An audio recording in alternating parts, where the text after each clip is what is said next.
Salut à toi et bienvenue sur la deuxième vidéo qui traite du livre de Robert Greene, Power, les 48 lois du pouvoir. Avant de t'attaquer la deuxième loi, si tu viens de débarquer sur cette chaîne YouTube, sache que je lis des livres, je les résume et je les partage avec toi sur la chaîne. Donc c'est des livres qui peuvent être utiles à nos vies et bien souvent c'est des livres de psychologie. Alors la deuxième loi, c'est ne vous fiez pas à vos amis, utilisez vos ennemis.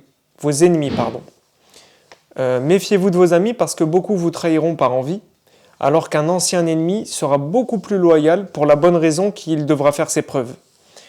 Lorsqu'on a besoin d'aide, naturellement, on fait appel à un ami. Le problème, c'est que cet ami nous dit souvent ce qu'on veut entendre pour éviter une conversation désagréable. On ne peut donc jamais savoir s'il parle avec sincérité ou non. Et en plus de ça, on ne peut pas être sûr à 100% de cet ami, tout simplement. Il a aussi son jardin secret, comme tout le monde. On a tous nos petits jardins secrets. L'auteur poursuit en disant que embaucher un ami est une grave erreur parce que c'est rarement la personne la plus apte à vous aider dans un projet.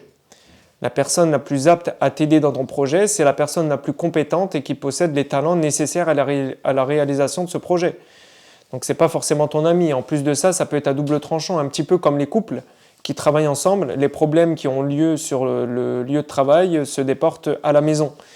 Donc faites très attention si vous êtes en situation d'embaucher quelqu'un et que vous pensez comme ça à des amis autour de vous.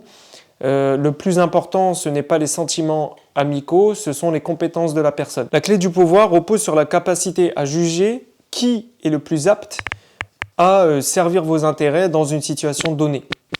Il faut savoir faire preuve de discernement et choisir les bonnes personnes. Tu te dois d'enterrer la hache de guerre avec ton ennemi, mais pas n'importe lequel. Celui qui a un intérêt commun avec toi.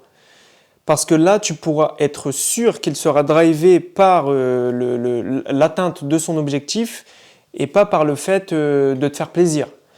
De ce fait-là, tu auras beaucoup plus de chances d'atteindre ton objectif et c'est une stratégie qui est beaucoup plus efficace. L'homme de pouvoir accueille le conflit et utilise son antagoniste.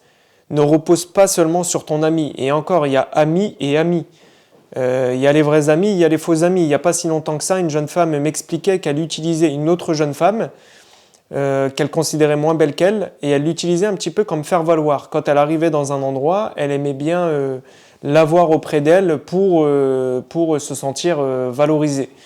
Moi, je ne considère pas ça comme une véritable amie. Donc, méfie-toi de tes ennemis, comme on dit, mais encore plus de tes amis. Et essaye d'utiliser tes ennemis. Tu verras qu'une personne, je ne sais pas si ça t'est déjà arrivé, ça, de te prendre la tête avec quelqu'un sur ton lieu de travail.